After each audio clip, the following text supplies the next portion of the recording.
journal de Télésignal.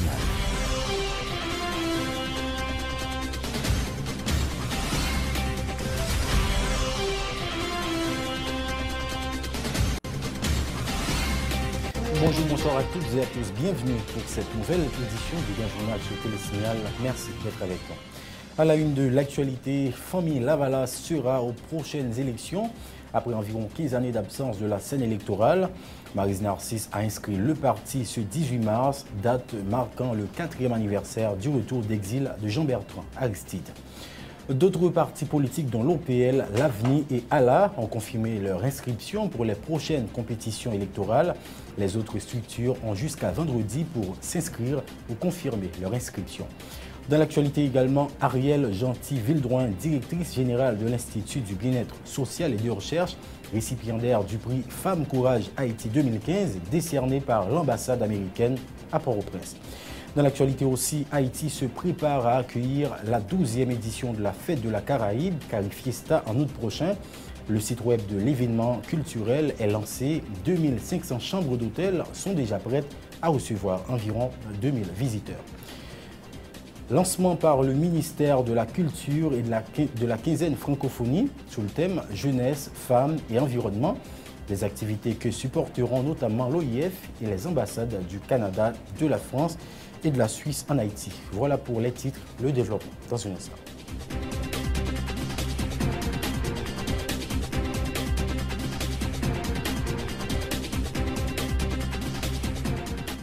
Bonjour, je suis Daniel, je vis aux Caraïbes. Malheureusement, quand il s'agit de shopping, je suis toujours à court de choix. Par exemple, la recherche d'un cadeau pour ma copine, ou un lecteur MP3, ou même un casque. Grâce à eShopper Express, je peux maintenant faire mes courses en ligne.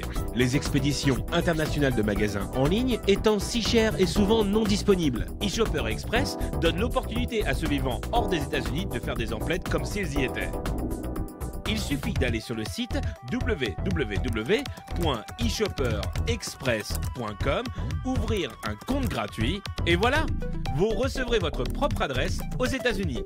N'oubliez pas d'utiliser votre adresse aux États-Unis pour tous vos achats en ligne. eShopper Express vous informera dès l'arrivée de vos colis chez eux par courrier électronique. Une fois votre colis arrivé, vous aurez la possibilité de demander l'acheminement immédiat chez vous ou à votre bureau, ou de mettre vos paquets en attente si vous en attendez d'autres. Vous pouvez alors demander la consolidation de vos paquets en un seul envoi. La consolidation peut vous faire économiser jusqu'à 50% sur les frais d'expédition internationaux.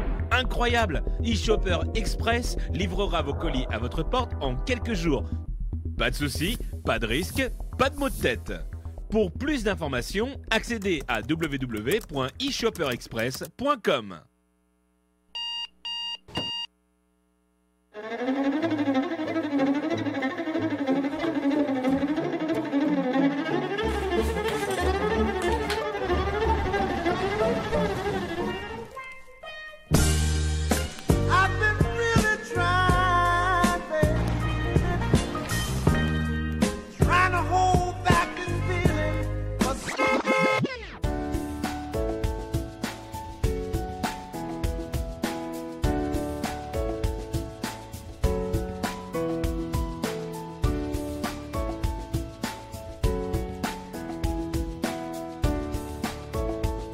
Démaquillant, lotion après rasage et lotion rafraîchissante. Limacol, la fraîcheur de la brise dans une bouteille. Limacol est un produit de la Disprophar en vente dans tous les supermarchés et les pharmacies.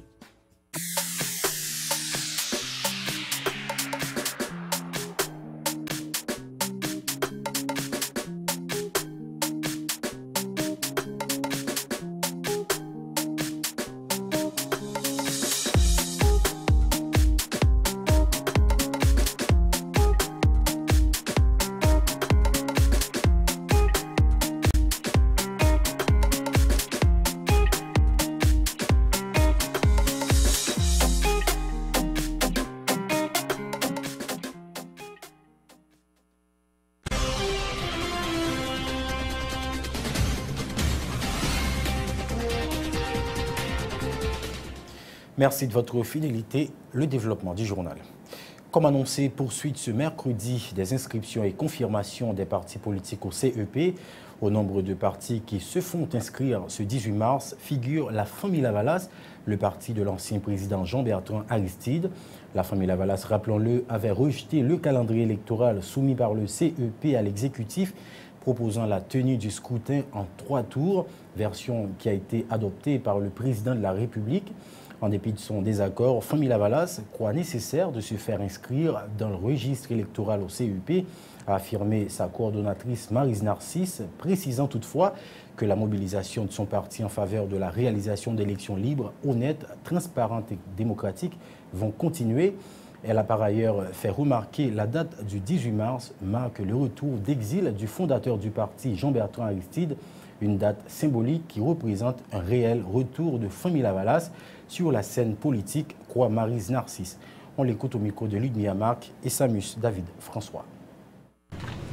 Inscription, son première étape, et nous avons pour nous continuer notre étape pour nous en même temps élection et mobilisation pour nous assurer nous que le processus là a mené à des élections libres, honnêtes et démocratiques. Aujourd'hui, ça qui passe là, montre-nous que retour en fait tout bon vrai. On retour président Aristide annoncé retour famille Lavalas au pouvoir. Retour pour nous continuer toute belle bagaille nous qu'on fait. L'école pour tous, éducation pour tous, manger pour tous, et travail pour tout le monde, et la peine en tête, la peine en ventre. Élection, mobilisation. Élection parce que nous sommes organisation qui croit dans la démocratie et nous connaissons que c'est par la voie des urnes que nous capturons le pouvoir. Mobilisation pour nous forcer justement que il y ait des élections libres, honnêtes et démocratiques dans le pays. Et famille Lavalas et leurs partis politiques avec CEPR ont exprimé réserve par rapport au fait qu'il y a 3 tours d'élection. Dans la première réserve, c'était le fait que aujourd'hui, partis politiques pas qu'après, le pays a dit que il n'y a pas l'argent pour payer les professeurs, il n'y a pas l'argent pour baisser le prix gaz, et il n'y a pas l'argent pour baisser la vie qui est chère. Mais aujourd'hui, il y a l'argent pour faire 3 tours d'élection. Et le parti politique Famille Lavalas, depuis le 14 juillet, désigné officiellement comme la candidate aux prochaines élections présidentielles. L'Organisation du peuple en lutte a confirmé son inscription ce mercredi au Conseil électoral provisoire en vue de participer aux prochaines joutes électorales prévues cette année dans le pays. L'un des membres du parti, Harry Marsan, dit quoi qu'au cas où les élections se tiennent cette année, ce serait une victoire pour les partis politiques. M. Marsan n'a pas mâché ses mots pour critiquer le président du CEP qui, selon lui, n'a pas pris en compte les revendications des partis politiques sur la proposition du calendrier électoral retenu pour la tenue du scrutin. Par ailleurs, Harry Marsan affirme que son parti, l'OPL, qui se lance déjà dans le combat électoral, va remporter les élections à tous les niveaux. Cette déclaration au micro de Samus David François. L'OPL, ça fait longtemps qu'on a fait une bataille à ce que l'élection réalisée la pays. C'est seul ça OPL pour renouveler le personnel politique. Il est vrai qu'après un peu de temps de traîner pied, que pouvoir avec le monde qui est responsable pour faire l'élection, il finit par faire. Mais il faut dire également, dernièrement, l'OPL est invité à participer à la réunion que CEPA a invité nous. Arrivé à Caribé, c'était une mascarade. C'était une pure mascarade. Et encore plus, le lendemain, nous tendions sur les zones de radio, M. Opo, comme président CEPA, dit qu'il n'est plus question de correction du calendrier, c'est un calendrier. Et ça veut dire qui ça? Ça veut dire que M. Opo, comme président, n'a pas tenu compte de toute remarque, toute recommandation, toute préoccupation que l'ensemble des partis politiques ont gagné. Ça, c'est une gestion marquée. Donc, une délégation composée des dirigeants du parti, de Whistler, de l'ancien président Vasco Ternilan, de Sefor, de Franklin et sénateur Yves Chéri qui doit nous rejoindre, nous venons là au nom de l'OPL, nous faisons dépôt de toutes pièces que vous demandez. Ça veut dire quoi? Ça veut dire à partir d'aujourd'hui, pour l'OPL, le combat électoral est déclenché. L'OPL, nous pouvons aller à tous les niveaux et nous allons gagner les élections. L'ancien sénateur du département de l'Ouest, John Joel Joseph, était au rendez-vous cet après-midi au CEP pour déposer les pièces de son parti politique Mouvement progressiste pour l'avancement des masses MOPAM exigées par l'organisme électoral pour les inscriptions de partis politiques. Même s'il ne dit pas clairement s'il compte se porter candidat pour un second mandat au Sénat de la République, John Joel Joseph affirme qu'à ce sujet, des pourparlers sont actuellement en cours au niveau du directoire du MOPAM. Écoutons John Joel Joseph au micro de Samus David François. Donc nous sommes présents là pour nous être capables d'enregistrer MOPAM comme parti politique. Nous allons participer à la prochaine élection présidentielle dans le pays. Okay, mais nous avons un petit problème. Comment ça te donc, pièce ou pas de gain? Ce n'est pas un problème, c'est que dans le décret, dans l'article 103 décret électoral, il n'y a pas de mentionné dans le décret pour que les partis politiques marchent avec acte d'enrichissement parti. Nous te parlé seulement de reconnaissance légale. Donc, nous avons acte de reconnaissance légale, acte d'enrichissement, nous ne pouvons pas marcher avec lui. Donc, l'arrivée là, on fait obligation, donc nous devons retourner aller dans le bureau de femme, nous allons récupérer acte d'enrichissement pour nous compléter le document que nous avons. Alors, est-ce que nous avons bien encore John Joel Joseph qui a porté candidat pour le Sénat? Moi, pas dépendre tellement. Nous, en discussion au niveau du directoire du parti, on va prendre une décision sur une thérapie et probabilité pour que moi-même, Joseph Joel John, soit capable de candidat au Sénat une nouvelle fois encore pour le département de l'Ouest. C'est bien pas arrivé en compte de recommandations que le parti peut faire pour que nous monter candidat électoral. Nous sommes capables de dire deux éléments au départ même du conseil électoral, montrer nous que CEP en mettait doute sur la crédibilité qu'elle gagne pour organiser une élection honnête, crédible et transparente dans le pays. Également inscrit ce mercredi dans le registre électoral du CEP, le parti politique L'Avenir.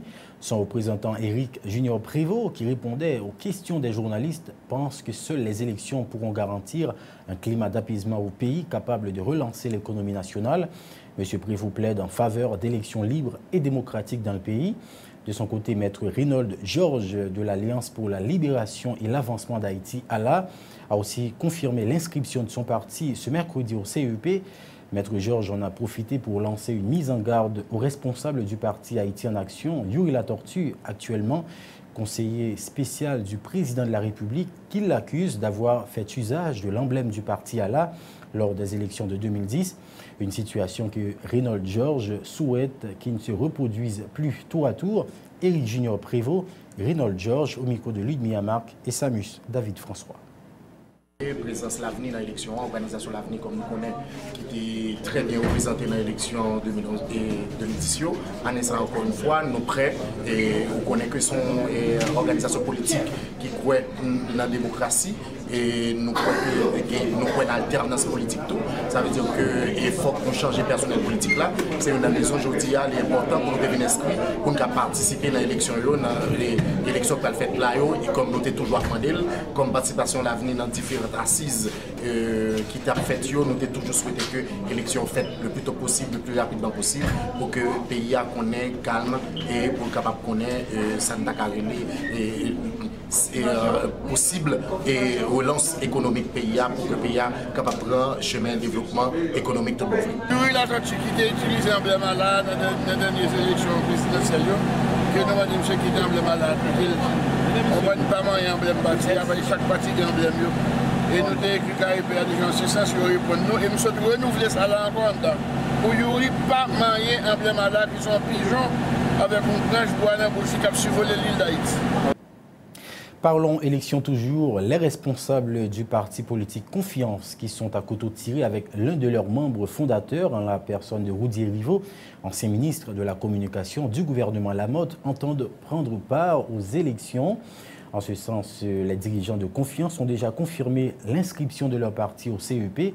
Toutefois, ils émettent des doutes en ce qui concerne la crédibilité du processus. Écoutons en ce sens Charles Fritz Gérald, responsable du parti Confiance. Il était au micro de Journiste Saint-Ilus et Maxo Joseph. L'un prend référence, élection 2010, là, pour des autres qui étaient faites Et or, directeur général à l'OA, c'est lui qui président conseil ça, nous avons un message clair pour le matin. Ça qui est passé dans les mois, pas passer dans le cycle.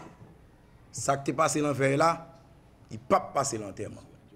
L'on est connaît, ou l'enterre ton conseil, ou pour faire élection magouille, bidon, et puis après l'on pense c'est Vilocaille qui va le bouler, c'est Pompe Gazon, c'est Maquette qui va le bouler, et bien fois ça, c'est la justice qui a marqué comme crabe.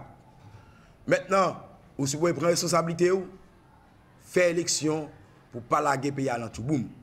Nous même confiance, malgré ne pas faire processus la confiance, mais nous avons entré en donne pour nous veiller côté monsieur ça va mettre pied. Donc nous pensons que nous parons pour nous participer à l'élection et à tous les niveaux, nous avons suivi le processus là et de près. Je conclue pour me dire, Albert Einstein a dit, ce n'est pas le monde qui a détruit le monde qui a problème. Mais c'est le monde qui a gardé le monde qui a détruit le monde qui n'a pas fait rien. Donc nous-mêmes, nous ne pouvons pas garder le pays après comme ça. Il faut nous mettre maintenant à la part. C'est peut-être à demander tout citoyen.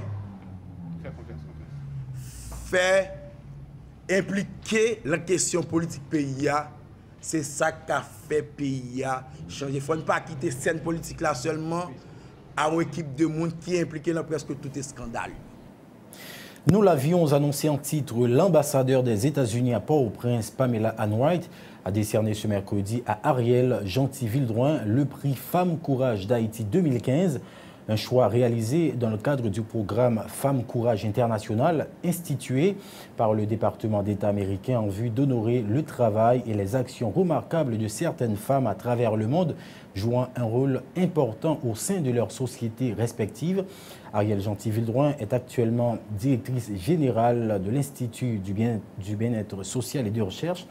D'après l'ambassade américaine en Haïti, Madame Gentil-Vildroin a travaillé sans relâche pour arriver à la création de la loi contre le trafic illégal, document qui a permis à Haïti de se doter d'un plan d'action pour combattre le trafic de personnes et dénoncer le trafic illégal en 2014.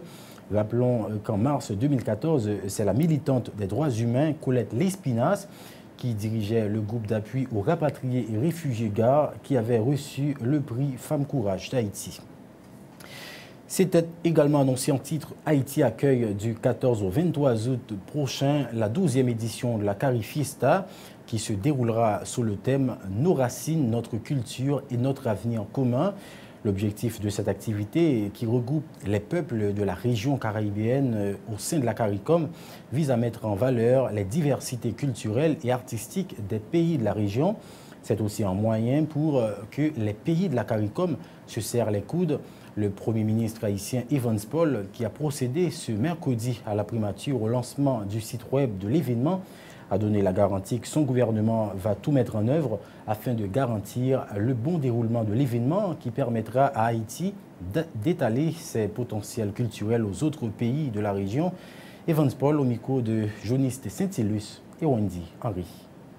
La Carifesta est l'occasion par excellence où se rencontrent les pays de la Caraïbe pour promouvoir leur production artistique, musique, danse, littérature, leur artisanat et leur gastronomie.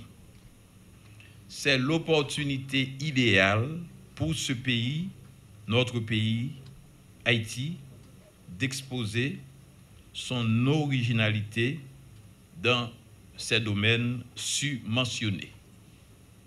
Ce sera le moment, surtout sur le plan de la production littéraire, de vulgariser pour les locuteurs de l'anglais, de l'espagnol, parmi d'autres langues de la région, les œuvres de nos écrivains francophones, dont quelques-uns viennent tout récemment encore d'être primés par des institutions prestigieuses reconnues pour leur poids international.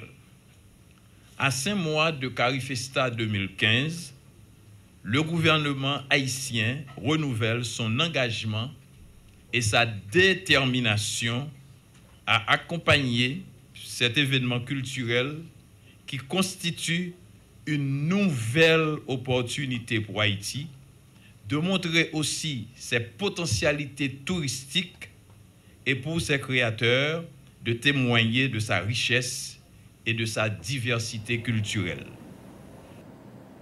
Haïti dispose de moyens pour recevoir les différentes délégations qui séjourneront dans le pays durant 9 jours que se déroulera la Carifiesta en août prochain. C'est ce qu'a affirmé la ministre de la Culture, Ditni Joanne Raton. Cet événement sera l'occasion pour les différents peuples regroupés au sein de la CARICOM de partager leur culture dans des domaines tels que la danse, la gastronomie et la littérature. Certes, le festival se tiendra à Port-au-Prince, la capitale. Toutefois, les touristes étrangers auront à visiter d'autres villes de province, dont Jacmel, l'Écaille et l'Artibonite, a expliqué la ministre de la Culture, Ditni Joanne Raton, au micro de journaliste Saint-Ilus et Wendy Henry.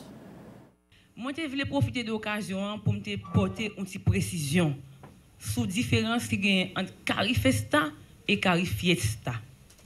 Carifiesta lui-même, c'est plus gros, on est capable de dire carnaval qui est organisé dans Montréal. OK? Yo même, yo organisé l'événement ça au mois de juillet. Donc, yo on est capable de dire en 40e édition pour l'événement là. Nous-mêmes, nous avons organisé Carifesta, qui c'est Festival des Arts de la Caraïbe. C'est pour la 12e édition Carifesta dans l'événement ça.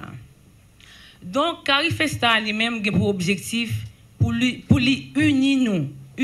tout le pays dans le Caraïbe pour nous capables de mettre en valeur culture, nous, identité. Nous. Donc, on dit tout que grande force ça pour le faire à Port-au-Prince. Nous avons un paquet d'activités que nous mettons accent sur lui dans la capitale là, pour nous recevoir pays, tous les différents pays qui viennent.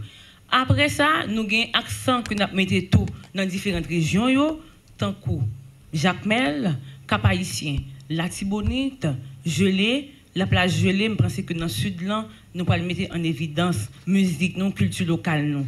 Donc rapidement, on dit que nous parlons pour aller un comité qui pourrait mettre sous pied rapidement pour répondre à toutes questions, nous, pour mettre connexion solide avec nous. Et nous avons toute délégation, direction artistique, pays Caraïbes comme nous qui venir là pour lui accompagner le comité ça qui gagne pour le charger pour lui organiser 12e édition Carifesta.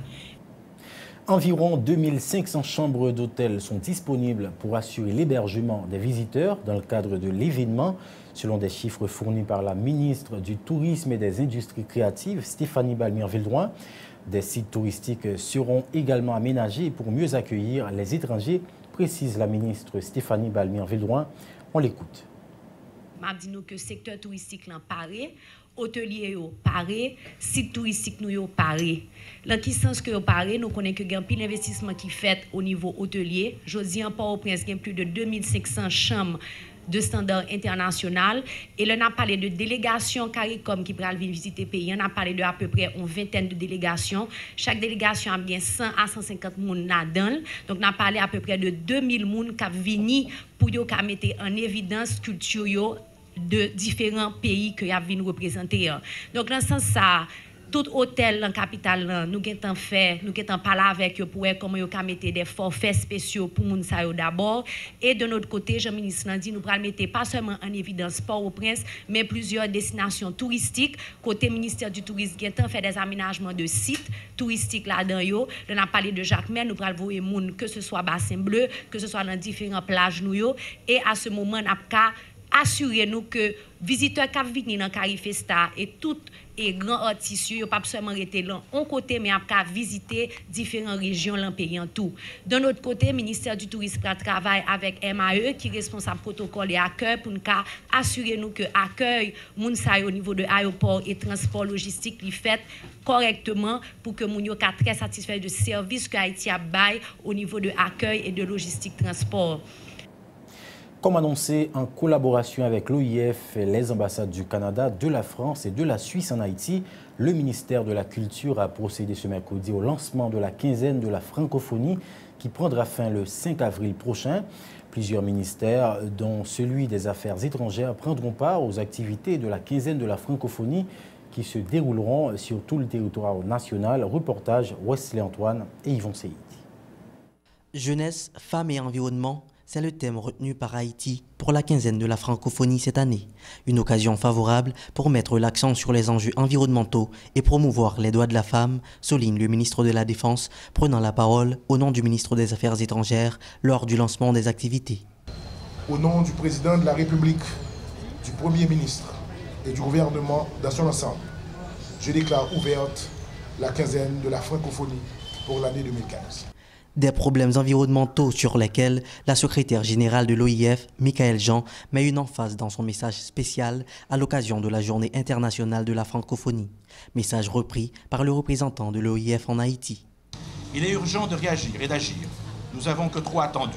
Pour sa part, la francophonie s'y refuse et elle est d'ores et déjà pleinement investie.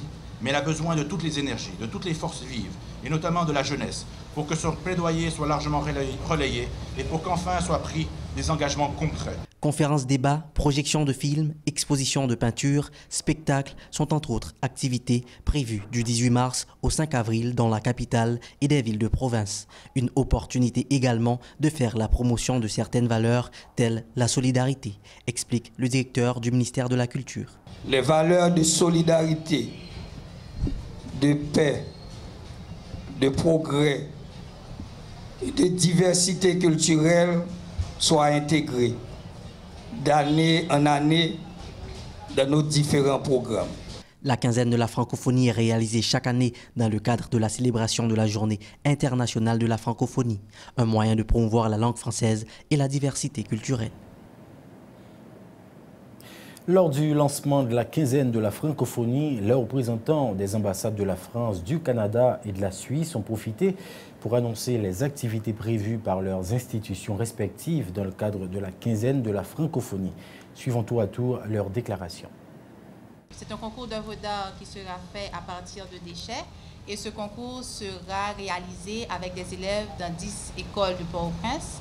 Cette activité sera réalisée avec MOEM, Atis Résistance et le collectif 509. À partir de ce concours, l'ambassade de Suisse souhaite pouvoir augmenter l'intérêt des jeunes participants à la dégradation de l'environnement et aussi leur donner certains mécanismes pour la gestion et la récupération de déchets. Le Canada considère Haïti comme un partenaire important avec lequel on a tissé de nombreux liens. La culture est d'ailleurs l'un des secteurs où le Canada a autant à apprendre qu'à donner. Et cette année encore, le Canada profitera de la quinzaine de la francophonie pour promouvoir les engagements pris lors du sommet de Dakar, notamment en ce qui concerne les femmes, les jeunes, la démocratie, les droits de la personne et la bonne gouvernance, ainsi que la réduction de la pauvreté et le développement économique durable à travers nos activités. À l'ambassade du Canada, cette année, nous avons aussi voulu innover et étendre notre programmation francophonie, à de nouveaux sites. On vous invite d'ailleurs, au niveau de notre programmation, à découvrir un nouvel endroit, le Paradoxe, au Café des Arts à Pétionville, où nous allons tenir notre présentation de film Cinéma Canada. Les moments forts, en tout cas, de la programmation 2015 de notre francophonie, elle a déjà commencé avec une tournée de théâtre venue de Martinique, une grande comédienne, Aurélie Dalma, qui joue dans toutes les alliances françaises en Haïti. Elle a joué à Cap-Haïtien déjà, à Gonaïve, à Jérémy. Elle est au CAI aujourd'hui. Elle a joué à Port-au-Prince. Elle jouera encore à Jacmel. Une pièce qui s'appelle Un petit déjeuner et qui met en valeur tout un questionnement autour de la femme dans les Caraïbes. Donc cette tournée a lieu avec le soutien de l'ambassade de France en Haïti et le support des alliances françaises en Haïti. Un grand moment aussi ce soir, en partenariat avec l'OIF notamment, l'inauguration d'un deuxième dispositif de cinéma mobile, Place Jérémy, ici à Port-au-Prince, un dispositif qui a pour ambition d'aller partout en Haïti pour démocratiser encore plus le 7e art en Haïti et qui se propose de projeter des films en français et en créole et pour tous les Haïtiens. Autre nouvelle, vers l'amélioration de la gestion et de la qualité des écoles du secteur public en Haïti, les responsables de la Fondation haïtienne de l'enseignement privé, en partenariat avec le ministère de l'Éducation nationale et l'UNICEF, ont clôturé ce mercredi le projet baptisé Gouvernance et qualité. Démarré en 2014, ce programme, financé à hauteur de 34 millions de gourdes par l'UNICEF, a permis aux élèves d'une cinquantaine d'écoles publiques des départements du centre et du sud-est de renforcer leur capacité de lecture. Il a permis également aux inspecteurs de zone ainsi qu'aux directeurs d'école de bénéficier de formations afin de mieux gérer leurs écoles, a indiqué la coordonnatrice du projet pour la FONEP, Ambline Stephenson, au micro d'Éphésiens Mathieu. Il s'agissait d'un besoin de renforcer au niveau des équipes départementales, de renforcer au niveau de la gouvernance et de la qualité. Nous avons choisi de réaliser ce projet sur la thématique de la lecture étant fondamentale parce que sans la lecture, vous ne pouvez pas avoir accès aux autres savoirs dans le système scolaire. Nous avons travaillé sur le département du Sud-Est et le département du Centre, en tout 50 écoles, dont 25 dans chaque département. Et nous avons travaillé avec les inspecteurs de zone. Nous avons voulu ainsi les associer à une démarche, leur montrer de nouvelles manières de superviser, de suivre les écoles. Ils ont aussi bénéficié de toutes les formations qui sont ensuite allées dispenser aux enseignants. Donc ils se sont fait des passeurs auprès des écoles, parce que ce sont eux qui ont la connaissance du terrain, ce sont eux qui connaissent les directeurs, les écoles, qui connaissent aussi les difficultés des zones, etc. Donc pour nous, ce qui a été une très belle expérience dans ce projet, c'est justement cette très belle collaboration qu'on a eue avec les inspecteurs de zone. Donc dans le cadre de ce projet, nous avons mené des activités de formation sur la lecture, pédagogie de la lecture. Nous avons aussi eu des formations en pédagogie générale, formations aussi pour les directeurs, pour la gestion de leur établissement. Ces formations ont été suivies d'observations, de visites d'observation, c'est-à-dire des visites de suivi dans les salles de classe. Alors ça change un petit peu des supervisions habituelles des inspecteurs qui ont beaucoup de travail, beaucoup d'écoles à superviser et qui souvent sont contraints de ne faire que de l'administration. Il s'agissait d'un programme pilote consistant à revaloriser les écoles nationales via le renforcement de la lecture, a précisé le responsable de la direction d'appui à l'enseignement privé et du partenariat du ministère de l'Éducation nationale. Volvic Germain Charles a rappelé l'importance de la lecture dans l'éducation des enfants. Il invite en ce sens les parents d'élèves à encourager leurs enfants à pratiquer la lecture. Les propos du titulaire de la DAEP recueillis par Éphésiens Mathieu. Dans le sens pour nous revaloriser l'école nationale, nous mettons en place un dispositif de renforcement de lecture. Et nous connaissons d'après tout ça en pile mundi et d'après un pile monde qui sont censés bénéficier de l'éducation, comment lecture c'est un plus gros bien qu'on est capable de bailler à un petit monde. Donc dans ce sens ça, avec l'UNICEF, nous avons une possibilité pour nous faire un travail pilote. Le travail pilote là, c'est à renforcer la lecture au niveau classe et première à quatrième année. Ça a vraiment de très bons résultats. Côté que Timoun yo prend goût pour lire, enseignants qui te gontigeant pas trop été sous lecture, yo retourner sous lecture, directeur de l'école, inspecteur, donc nous sommes capables de dire que tu as gagné une mobilisation générale au niveau de la lecture et ça c'était vraiment satisfaction pour le ministère parce que Léon Timoun lit, ça capable permettre que lui-même continue à faire formation pour tête parle. Et Léon Timoun lit, ça permet que le monde par là vienne plus ouvert. Léon Timoun lit, ça permet que lui-même, il est censé, ouais, non seulement bagaille que Abdil dans la classe là, mais là pour bagaille tout qui a passé dans l'autre côté. C'est ça qui fait nous intéresser vraiment parents yo pour encourager Timoun lire. À présent, le rappel des titres avant de refermer cette édition. Famille Lavala sera aux prochaines élections après environ 15 années d'absence de la scène électorale. Maryse Narcisse a inscrit le parti ce 18 mars, date marquant le 4e anniversaire du retour d'exil de Jean-Bertrand Aristide. D'autres partis politiques dont l'OPL, l'AVNI et ALA ont confirmé leur inscription pour les prochaines compétitions électorales. Les autres structures ont jusqu'à vendredi pour s'inscrire ou confirmer leur inscription. Ariel Gentil-Vildroin, directrice générale de l'Institut du bien-être social et de recherche, récipiendaire du prix Femme Courage d'Haïti 2015, décerné par l'ambassade américaine à Port-au-Prince. Dans l'actualité également, Haïti se prépare à accueillir la 12e édition de la Fête de la Caraïbe, Carifiesta, en août prochain. Le site web de l'événement culturel est lancé. 2500 chambres d'hôtel sont déjà prêtes à recevoir environ 2000 visiteurs. Et puis enfin, lancement par le ministère de la Culture de la quinzaine de la francophonie sous le thème Jeunesse, femmes et environnement. Des activités que supporteront notamment l'OIF et les ambassades du Canada, de la France et de la Suisse en Haïti. C'est la fin de ce journal. Merci de votre attention et de votre fidélité. Très bonne suite de programmation sur Télésignal.